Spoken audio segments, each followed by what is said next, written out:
Guys, welcome to teach me study. आज हम NCERT का अध्याय 2 पढ़ेंगे जिसका नाम है अखेटक खाद्य संग्रह से भोजन उत्पादन तक। फ्रेंड्स, जो जो इम्पोर्टेंट लाइनें होंगी रीड और सेकंड ग्रेड के और नज़रिए से, तो वो मैं आपको साथ साथ बताती चलूँगी। तो वीडियो को एंड तक देखना, उनको आप अच्छे से नोट्स में लिख सकते हो। तुषार की रेल यात्रा। तुषार अपने एक रिश्तेदार की शादी में दिल्ली से चेन्नई जा रहा था। रेल में उसने खिड़की वाली सीट मिल गई, जहां से वह बाहर का नज़ारा देखने में मग्न हो गया। तेज दौड़ती गाड़ी से उसने देखा कि पेड़ पौधे, घर, खेत खलिहान बड़ी तेजी से पीछे की ओर छूटते जा रहे थे। तभी उसके चाचा ने उसके कंधे पर हाथ रखकर कहा, पता है, लोगों ने मात्र 150 साल पहले रेल से यात्रा करनी शुरू की थी, बस तो इसके कुछ दशक बाद आई। तुषार सोचने लगा कि जब लोगों के पास आने जाने के लिए तेज रफ्तार वाली सवारियां नहीं थी, तो क्या वे यात्रा ही नहीं करते थे? क्या वे अपनी सारी जिंदगी एक ही जगह पर बिता दिया करते थे? नहीं, ऐसी बात नहीं थी। आरंभिक मानव इधर उधर क्यों घूमते थे? हम उन लोगों के बारे में जानते हैं जो इस उपमहाद्वीप में 20 लाख साल पहले रहा करते थे। उपमहाद्वीप किसको कहा गया है? भारत है, उसको क्या कहा गया है? उपमहाद्वीप। आज हम उन्हें अखेटक खाद्य संग्रह के नाम से जानते हैं। अखेटक खाद्य संग्रह उनको क्यों कहते थे? क्योंकि वो अपना भोजन शिकार के रूप में करते थे, इसलिए उन्हें अखेटक खाद्य संग्रह के नाम से जाना गया। भोजन का इंतजाम करने की विधि के आधार पर ही उन्हें इस नाम से पुकारा जाता है। आमतौर पर खाने के लिए वे जंगली जानवरों का शिकार करते थे, मछलियाँ, चिड़िया पकड़ते थे, फल मूल, दाने, पौधे, पत्तियां, अंडे इकट्ठा किया करते थे। अखेटक खाद्य संग्रह समुदाय के लोग एक जगह से दूसरी जगह पर घूमते रहते थे। ऐसा करने के कई कारण थे। आइए अब देखते हैं कि वो कौन कौन से कारण थे। पहला कारण यह है कि अगर वे एक ही जगह पर ज़्यादा दिनों तक रहते तो आसपास के पौधे, फलों, जानवरों को खाकर समाप्त कर देते थे, और इसलिए और भोजन की तलाश में उन्हें दूसरी जगहों पर जाना पड़ता था, क्योंकि वो उनका जीवन घुमंतू हुआ करता था। वो एक जगह पर टिक कर कभी भी नहीं रहते थे। तो वो जिस जगह पे रहते थे वहाँ पे जितने भी पेड़ पौधे होते थे, जो जानवर होते थे, उन सभी को वो खा लेते थे। धीरे धीरे वो वहाँ की वनस्पति को नष्ट कर देते थे और वहाँ रहने वाले जीव जंतुओं को भी नष्ट कर देते थे। जब वहाँ से जो सभी चीजें हैं जो खत्म हो जाती थी, तो वे कहाँ पे दूसरे स्थान पर, किसी दूसरे स्थान पर चले जाते थे। दूसरा कारण क्या था? दूसरा कारण यह है कि जानवर अपने शिकार के लिए या फिर हिरण और मवेशी अपना चारा ढूंढने के लिए एक जगह से दूसरी जगह पर जाया करते हैं, इसलिए इन जानवरों का शिकार करने वाले लोग भी इनके पीछे पीछे जाया करते होंगे। तीसरा कारण यह था कि यह पेड़ पौधों और फल फूल अलग अलग मौसम में आते हैं, इसलिए उनकी तलाश में उपयुक्त मौसम के अनुसार अन्य इलाकों में घूमते होंगे। आपको पता ही है कि कुछ फल फूल ऐसे होते हैं जो मौसम के हिसाब से उगते हैं और मौसम के हिसाब से ही झड़ जाते हैं। तो उनका क्या होता था कि जब वो फल फूल को खाते थे, तो जिस मौसम में वो जिस स्थिति में, जिस मौसम में वो जहाँ पर निवास, इस जगह पर निवास करते थे, तो जब इस जगह की ऋतु में परिवर्तन हो जाता था तो यहाँ के फल फूल सब मुरझा जाते थे और वो झड़ जाते थे। इसकी वजह से उन्हें यहाँ से जो दूसरे स्थान पर जाना पड़ता था, जिनको अलग से पेड़ पौधे और मिल जाते थे और फल भी मिल जाते थे, और वहां पे खाने की तलाश में ये आगे आगे चले जाते थे। अब है चौथा कारण यह है कि पानी के बिना किसी भी प्राणी या पेड़ पौधों का जीवित रहना संभव नहीं होता, और पानी झीलों, झरनों, नदियों में ही मिलता है। यद्यपि कई नदियां, झीलों का पानी कभी नहीं सूखता। कुछ नदियां ऐसी होती है जो 12 मासी होती थी, जो मतलब चलती ही रहती थी, उनका पानी कभी भी खत्म नहीं होता था। लेकिन कुछ जगह ऐसी थी, जैसे कि कोई राजस्थान का जैसलमेर मान लो, जैसे कोई भी अगर कच्छ का रण हो गया, ऐसी स्थल जहाँ पर पानी की कमी होती थी, तो वहाँ पे रहना मुश्किल होता था, इसलिए वो एक स्थान से दूसरे स्थान पर चले जाते थे जहाँ पे पानी की आपूर्ति अच्छे से होती थी उनको। कुछ झीलों नदियों में पानी बारिश के बाद ही मिल पाता था, इसलिए ऐसी झीलों व नदियों के किनारे बसे लोगों को सूखे मौसम में पानी की तलाश में इधर उधर जाना पड़ता होगा। आरंभिक मानव के बारे में जानकारी कैसे मिलती है? पूरा तत्वविदों को कुछ ऐसी वस्तुएं मिली हैं जिनका निर्माण व उपयोग अखेटक खाद्य संग्रह किया करते थे। जैसे कि हम पाषाण काल को लेकर चलेते हैं, तो पाषाण काल में जो मनुष्य होते थे, मतलब जो आदि मानव होते थे, वो पत्थरों का प्रयोग करते थे। पत्थरों को ही क्या कहा गया है, पाषाण कहा गया है। तो इन पत्थरों का उपयोग वो पत्थरों को मारने के लिए करते थे, कुछ हथियार के रूप में भी प्रयोग करते थे, खुद की रक्षा के लिए भी प्रयोग करते थे। निर्माण उपयोग अखेटक खाद्य संग्रह किया करते थे। यह संभव है कि लोग अपने काम के लिए पत्थरों, लकड़ियों, हड्डियों के औजार बनाए होंगे। इनमें से पत्थरों के औजार आज भी बचे हैं। इनमें से कुछ औजारों का उपयोग फल फूल काटने, हड्डियां, मांस काटने, पेड़ों की छाल, जानवरों की खाल उतारने। जानवरों की खाल को इसलिए उतारा जाता था क्योंकि जब ज़्यादा सर्दियाँ होती थी तब वो क्या करते थे, जानवरों की जो मोटी खाल होती है उसी को ही वो ओढ़ लिया करते थे।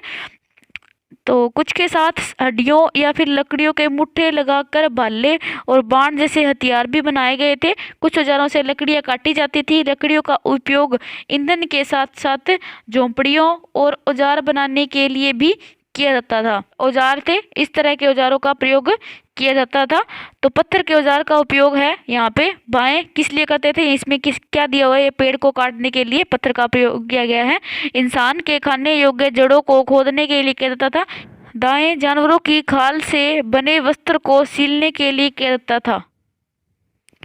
मानचित्र 2 को देखो। लाल त्रिकोण वाले स्थान वे पुरस्थल है जहां पर अखेटक खाद्य संग्रहों के होने के प्रमाण मिले हैं। इनके अलावा भी और कई स्थानों पर अखेटक खाद्य संग्रह रहते थे। मानचित्र में सिर्फ कुछ गिने चुने स्थान ही चिन्हित किए गए हैं। कई पुरास्थल नदियों और झीलों के किनारे पर पाए गए हैं। ज़्यादातर पुरास्थल थे वो नदियों के किनारे पर ही पाए गए थे, क्योंकि नदियों के किनारे पर उनको अच्छे से पानी की व्यवस्था भी हो जाती थी, अच्छी उपजाऊ भूमि मिलने लगी थी अच्छे से। जैसे कि जानवर जिनका वो शिकार कर खाते थे वो भी उसके नदियों के आसपास ही पाए जाते थे। और नदियों को पहले व्यापारिक दृष्टि से भी महत्वपूर्ण माना जाता था, क्योंकि उनको व्यापार भी नदियों के माध्यम से किया जाता था। कोई भी सामान को नदियों से ही ले जाया जाता था और नदियों से ही उसको लिया जाता था। लाल त्रिकोण देखना है तो ये तो हो गया भीमबेटका, हुसंगी और कुरनूल की गुफाएं। भीमबेटका जो कहाँ पे है, मध्य प्रदेश में है। चूंकि पत्थर के उपकरण बहुत महत्वपूर्ण थे, इसलिए लोग ऐसी जगह ढूंढते रहते थे जहां पर अच्छे पत्थर मिल सके। भीमबेटका आधुनिक मध्य प्रदेश। इस पुरस्थल पर गुफाएं, कंदराएं मिली हैं और लोग इन गुफाओं में इसलिए रहते थे क्योंकि यहाँ उन्हें बारिश, धूप, हवाओं से राहत मिलती थी। ये गुफाएं नर्मदा घाटी के पास हैं। और क्या तुम बता सकते हो कि रहने के लिए लोगों ने यह जगह क्यों चुनी होगी? शैल चित्रकला, इनसे हमें क्या पता चलता है? एक शैल चित्र, इस चित्र के बारे में बताओ। जिन गुफाओं में लोग रहते थे उनमें से कुछ की दीवारों पर चित्र मिले हैं। इनमें कुछ सुंदर उदाहरण मध्य प्रदेश व दक्षिणी उत्तर प्रदेश की गुफाओं से मिले चित्र हैं। इनमें जंगली जानवरों का बड़ी कुशलता से सजीव चित्रण किया गया है। कुछ भीमबेटका में क्या मिली है, गुफाएं मिली हैं। उन गुफाओं पे इस प्रकार के चित्रों को अंकित किया गया था। पूरा स्थल उस स्थान को कहते हैं जहां औजार, बर्तन, इमारतों जैसी वस्तुओं के अवशेष मिलते हैं। ऐसी वस्तुओं का निर्माण लोगों ने अपने काम के लिए किया था, बाद में वे उन्हें वहीं छोड़ गए। ये जमीन के ऊपर, अंदर, कभी कभी समुद्र और नदी के तल में भी पाए जाते हैं। इन पुरास्थलों के बारे में आपको अगले अध्यायों में बताया जाएगा। आग की खोज। मानचित्र 2 में कुरनूल की गुफा ढूंढो। यहाँ राख के अवशेष मिले हैं। कुरनूल की गुफाएं हमने देखा था, जैसे कि यहाँ पे थी कुरनूल की गुफाएं दक्षिणी भारत के अंदर। आरंभिक लोग आग जलाना सीख गए थे। आग का इस्तेमाल कई कार्यों के लिए किया गया होगा, जैसे कि प्रकाश के लिए, मांस भूनने के लिए, खतरनाक जानवरों को दूर आदि भगाने के लिए। नाम और तिथियां। हम जिस काल के बारे में पढ़ रहे हैं, पुरातत्वविदों ने उनके बड़े बड़े नाम रखे हैं। आरंभिक काल को वो पूरा पाषाण काल कहते हैं। आरंभिक काल को पूरा पाषाण काल इसलिए बोलते हैं कि पूरा का मतलब होता है प्राचीन। तो प्राचीन, जो सबसे प्राचीन जो काल था उसको पूरा पाषाण काल कहा गया। और वो पाषाण किसको कहा जाता है? पत्थर को। ये आपको मैंने पहले ही बता दिया है। यह दो शब्दों पूरा यानी प्राचीन, पाषाण यानी पत्थर से बना है। यह नाम पूरा स्थलों से प्राप्त पत्थर के औजारों के महत्व को बताता है। पूरा पाषाण काल भी मोस्ट इम्पोर्टेंट है, आप लिखोगे। ये पूरा पाषाण काल कहाँ से कहाँ तक है? 20 लाख साल पहले से 12,000 साल पहले के दौरान माना जाता है। इस काल को भी 3 भागों में बांटा जाता है, आरंभिक, मध्य और उत्तर पाषाण काल। उत्तर पाषाण काल को नव पाषाण काल भी बोलते हैं। मानव इतिहास की लगभग 99% कहानी इसी काल के दौरान हुई। इसका मतलब ये है कि जो आरंभिक मानव था, पहले वो घुमंतु जीवन व्यतीत करता था। घुमंतु के बाद वो धीरे धीरे उसका स्थायी जीवन हो गया था। फिर उसने कृषि का विकास भी कर लिया था, पशुपालन भी करने लग गया था। ऐसे धीरे धीरे ज्यादातर जो विकास माना जाता है वो इसी काल में माना जाता है। इस काल में हमें पर्यावरणीय बदलाव मिलते हैं, उसे मेसोलिथ यानी मध्य पाषाण युग कहते हैं। इसका समय लगभग 12,000 से लेकर 10,000 साल पहले तक माना गया है। इस काल के पाषाण औजार आमतौर पर बहुत छोटे होते थे। तो शुरू में जो मानव था उनको पत्थरों का इतना ज्ञान नहीं था, वो बहुत बड़े बड़े पत्थरों का प्रयोग करते थे। समझ विकसित हुई, उस प्रकार उन्होंने क्या किया, जो मध्य युग आया था उसके अंदर उसने छोटे छोटे पत्थरों का प्रयोग करना स्टार्ट कर दिया था। इस काल के पाषाण औजार आमतौर पर बहुत छोटे होते थे। इन्हें माइक्रोलिथ, माइक्रो का मतलब होता है छोटा, लघु पाषाण कहा गया है। प्राय इन औजारों में हड्डियों या लकड़ियों के मुट्ठे लगी हंसिया या फिर आरी जैसे औजार मिलते थे। साथ साथ पूरा पाषाण युग वाले औजार भी इस दौरान बनाए जाते रहे थे। आगे है, अगले युग की शुरुआत लगभग 10,000 साल पहले से होती है। इसे नव पाषाण युग कहा गया है। स्टार्टिंग में कौन सा था, आरंभिक पाषाण काल। इसका समय लिखना है आपको 20 लाख से 20,000 वर्ष पूर्व। उसके बाद आ गया मध्य, मध्य में लिखोगे 20,000 से 10,000 इस, ठीक है। और उसके बाद नव पाषाण काल है वो 10,000 से। तो ऐसे आपको ये जो इम्पोर्टेंट लाइन है ये लिखोगे आप अच्छे से। बदलती जलवायु, लगभग 12,000 साल पहले दुनिया की जलवायु में बड़े बदलाव आए थे। गर्मी बढ़ने लगी थी, इसके परिणाम स्वरूप कई क्षेत्रों में घास वाले मैदान बनने लगे। इससे हिरण, बारहसिंगा, भेड़, बकरी, गाय जैसे उन जानवरों की संख्या बढ़ी जो घास खाकर जिंदा रह सकते हैं। लोग इन जानवरों का शिकार करते थे, वे भी इनके पीछे आए। इनके खाने पीने की आदतों और प्रजनन के समय की जानकारी हासिल करने लगे। हो सकता है कि तब लोग इन जानवरों को पकड़कर अपनी जरूरत के अनुसार पालने की बात सोचने लगे हों। साथ ही इस काल में मछली भी भोजन का महत्वपूर्ण स्रोत बन गई थी। खेती और पशुपालन की शुरुआत, इसी दौरान उपमहाद्वीप के विभिन्न इलाकों में गेहूं, जौ और धान जैसे अनाज प्राकृतिक रूप से उगने लगे थे। शायद महिलाओं, पुरुषों, बच्चों ने इन अनाज को भोजन के लिए बटोरना शुरू कर दिया होगा। साथ ही वे यह भी सीखने लगे होंगे कि यह अनाज कहाँ उगते थे और कब पककर तैयार होते थे। ऐसा करते करते लोगों ने इन अनाजों को खुद पैदा करना सीख लिया। इस प्रकार धीरे धीरे वे कृषक बन गए होंगे। इसी तरह लोगों ने अपने घरों के आसपास चरा रखकर जानवरों को आकर्षित कर उन्हें पालतू बनाया होगा। सबसे पहले जिस जंगली जानवर को पालतू बनाया गया था वह कुत्ते का जंगली पूर्वज था। ये बहुत बहुत ही ज़्यादा इम्पोर्टेंट है। धीरे धीरे लोग भेड़, बकरी, गाय, सूअर जैसे जानवरों को अपने घरों के नज़दीक आने को उत्साहित करने लगे। ऐसे जानवर झुंड में रहते थे और ज़्यादातर घास खाते थे। अक्सर लोग अन्य जंगली जानवरों के आक्रमण से इनकी सुरक्षा किया करते थे और इस तरह धीरे धीरे वे पशुपालक बन गए होंगे। वह बसने की प्रक्रिया, लोगों के द्वारा पौधों उगाने, जानवरों की देखभाल को बसने की प्रक्रिया कहा गया है। अपनाए गए ये पौधे तथा जानवर अक्सर जंगली पौधों या जानवरों से भिन्न होते हैं। इसी वजह से यह है कि बसने की प्रक्रिया की दिशा में अपनाए गए पौधों या जानवरों का लोग चयन करते हैं। उदाहरण के तौर पर लोग उन्हीं पौधों तथा जानवरों का चयन करते हैं जिनके बीमार होने की संभावना कम हो। यही नहीं, लोग उन्हीं पौधों को चुनते हैं जिनसे बड़े दानों वाले अनाज पैदा होते हैं। साथ ही इनके मजबूत डंठलें अनाज के पक्के दानों के भार को संभाल सके। ऐसे पौधों के बीजों को संभाल कर रखा जाता है ताकि फिर से उगाने के लिए उनके गुण सुरक्षित रह सके। उन्हीं जानवरों को आगे प्रजनन के लिए चुना जाता था जो आमतौर पर अहिंसक होते हैं। इसलिए हम देखते हैं कि पाले गए जानवर तथा कृषि के लिए अपनाए गए पौधे जंगली जानवरों तथा पौधों से धीरे धीरे भिन्न होते गए। मिसाल के तौर पर जंगली जानवरों की तुलना में पालतू जानवरों के दांत और सींग छोटे होते हैं। बसने की प्रक्रिया पूरी दुनिया पर धीरे धीरे चलती रही और यह करीब 12,000 साल पहले शुरू हुई। वास्तव में आज हम जो भोजन करते हैं वे इसी बसने की प्रक्रिया की वजह से हैं। कृषि के लिए अपनाई गई सबसे प्राचीन फसलों को गेहूं और जौ आते हैं। ये इंपॉर्टेंट है। उसी की तरह सबसे पहले पालतू बनाए गए जानवरों में कुत्ते के बाद भेड़ बकरी आते हैं, और ये लाइन इंपॉर्टेंट है, बाकी इसमें कोई भी लिखने वाला नहीं है। अब आगे है एक नवीन जीवन शैली। तुम किसी पौधे के बीज को बोकर देखो, तुम पाओगे कि इसे विकसित होने में कुछ वक्त लगता है।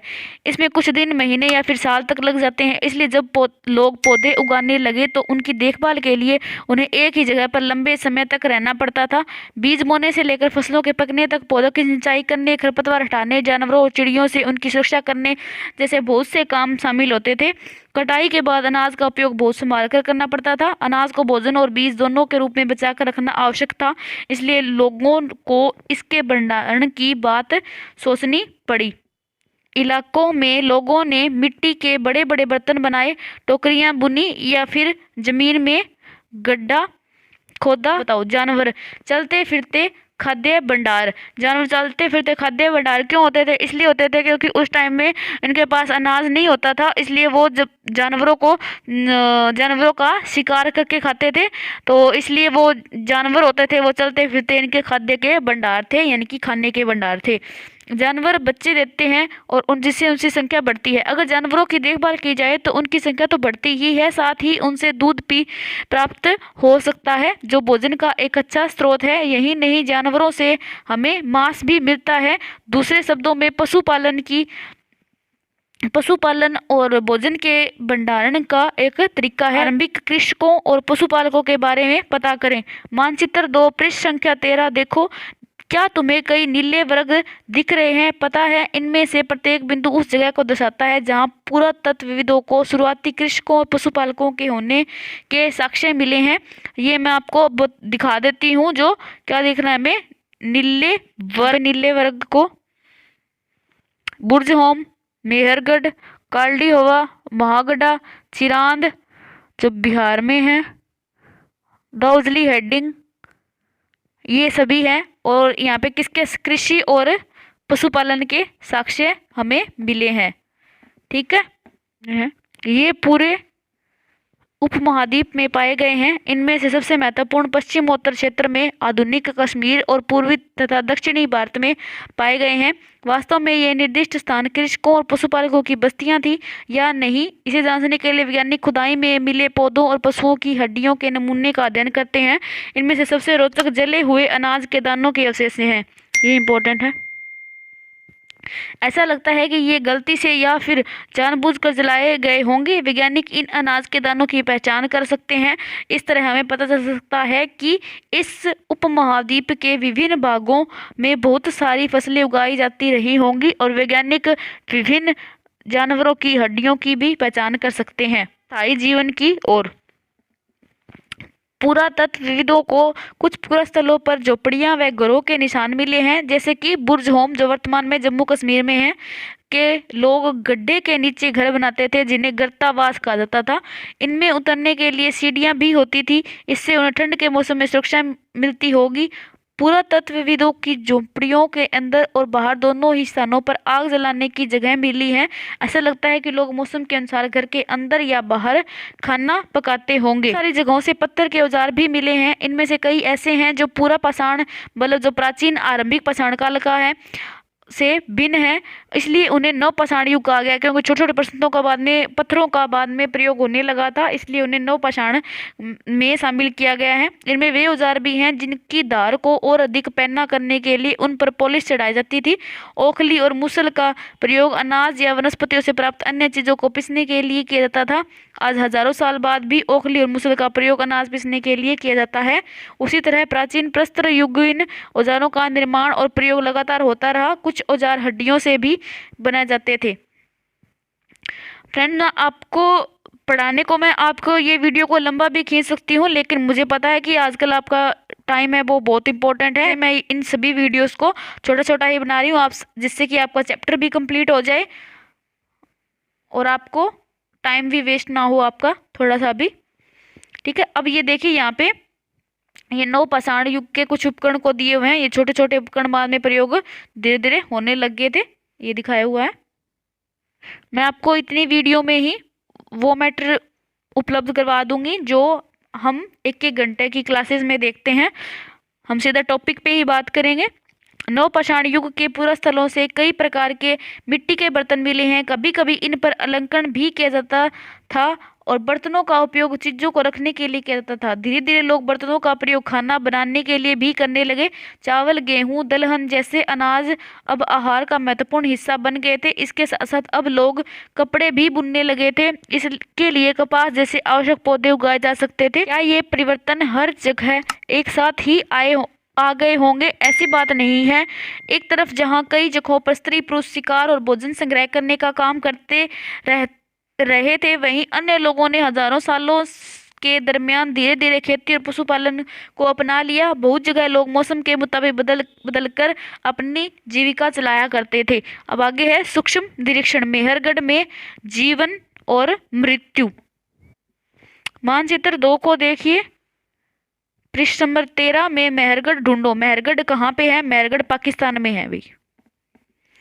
यह ईरान जाने वाले सबसे महत्वपूर्ण रास्ते बोलन दर्रे के, ये इंपॉर्टेंट है। ईरान पे जो रास्ता जाता है उसके बीच में कौन सा दर्रा आता है? बोलन दर्रा के पास एक हरा भरा समतल स्थान है। मेहरगढ़ संभवतः वह स्थान है जहाँ स्त्री पुरुषों ने इस इलाके में सबसे पहले जौ, गेहूं और भेड़ बकरी को पालना सीखा था। यह विभिन्न प्रकार के जानवरों की हड्डियां मिली हैं, जिनमें हिरण, सूअर जैसे जंगली जानवरों तथा भेड़ और बकरियों की हड्डियां हैं। मेहरगढ़ में इसके अलावा चौकोर और आयताकार घरों के अवशेष भी मिले हैं। प्रत्येक घर में 4 या उससे ज्यादा कमरे हैं, जिनमें से कुछ संभवतः भंडारण के काम आते होंगे। मेहरगढ़ के घर का चित्र। मृत्यु के बाद सामान्यतः मृतक के सगे संबंधी उसके प्रति सम्मान जताते हैं। लोगों की आस्था है कि मृत्यु के बाद भी जीवन होता है, इसलिए कब्रों में मृतकों के साथ कुछ सामान भी रखे जाते थे। और मेहरगढ़ में ऐसी कई कब्रें मिली हैं। एक कब्र में एक मृतक के साथ एक बकरी को भी दफनाया गया था। संभवतः इसे परलोक में मृतक के खाने के लिए रखा गया होगा। मेहरगढ़ की कब्र का एक चित्र। फ्रांस में गुफा में की गई चित्रकारी। अपने एटलस में फ्रांस ढूंढो। यह चित्र फ्रांस की एक गुफा का है। इस पुरास्थल की खोज लगभग 100 साल पहले 4 स्कूली छात्रों ने की थी। इस तरह के चित्र लगभग 20,000 साल से लेकर 10,000 मतलब मध्य पाषाण युग के समय के हैं के बीच बनाए गए होंगे। इनमें कई जानवरों के चित्र हैं। इनमें जंगली घोड़े, गाय, भैंस, गेंडा, रेंडियर, बारहसिंगा, सूरों के गहरे चमकीले रंगों से चित्रित किया गया है। इन रंगों को लोहे, अयस्क व चारकोल जैसे खनिज पदार्थों से बनाया जाता था। यह संभव है कि इन चित्रों को उत्सवों के अवसर पर बनाया जाता था या फिर इन्हें शिकारियों द्वारा शिकार पर निकलने से पहले कुछ अनुष्ठानों के लिए बनाया गया एक नवपाषाणिक पुरास्थल। एटलस में तुर्की ढूंढो। नवपाषाण युग के सबसे प्रसिद्ध पुरास्थलों में एक चताल युग तुर्की में है। यहाँ दूर दराज स्थानों से कई चीजें लाई जाती थी, उनका उपयोग भी किया जाता था। जैसे सीरिया से लाया गया चकमक पत्थर, ये इम्पोर्टेंट है और ये भी इम्पोर्टेंट है। लाल सागर की कोड़ियाँ, भूमध्य सागर की सीपियाँ, ये भी इम्पोर्टेंट है। ध्यान रहे कि उस समय तक पहिए वाले वाहन का विकास नहीं हुआ था। लोग सामान खुद या जानवरों की पीठ पर लाद कर ले जाया करते थे। फर्स्ट है आखेटक खाद्य संग्रह। गुफाओं में इसलिए रहते थे क्योंकि धूप, बारिश आदि से बचने के लिए खुद को सुरक्षित महसूस करते थे, इसलिए वो गुफाओं में रहने लग गए थे। घास वाले मैदानों का विकास कब हुआ था? तो 12,000 साल पहले हुआ था। घास के अंदर खेती करने वाले लोग एक ही स्थान पर लंबे समय तक क्यों रहते थे? क्योंकि खेती को, जैसे कि कोई भी बीज है, बीज को बोने से लेकर बीज के पकने तक का प्रोसेस काफी महीनों का होता था, इसलिए उनको एक स्थान पर ही रहना पड़ता था। आज के लिए बस इतना ही, बाकी नेक्स्ट वीडियो में करेंगे।